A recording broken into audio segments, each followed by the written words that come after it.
ఆయన మరియొక ఉపమానము వారితో చెప్పెను, ఏమనగా, పరలోక రాజ్యము తన పొలములో మంచి విత్తనము విత్తిన యొక్క మనుష్యుని పోలియున్నది. మనుష్యులు నిద్రించుచుండగా అతని శత్రువు వచ్చి గోధుమల మధ్యను గురుగులు విత్తిపోయెను. మొలకలు పెరిగి గింజ పట్టినప్పుడు గురుగులు కూడా అగపడెను.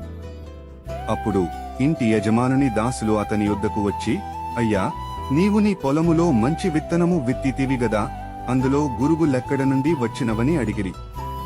ఇది శత్రువు చేసిన పని అని అతడు వారితో చెప్పగా, ఆ దాసులు, మేము వెళ్లి వాటిని పెరికి కూర్చుట నీకిష్టమా అని అతనిని అడిగిరి. అందుకతడు, వద్దు, గురుగులను పెరుకుచుండగా వాటితో కూడా ఒకవేళ గోధుమలను పెళ్లగింతురు. కోతకాలము వరకు రెంటిని కలిసి ఎదుగనీయుడి.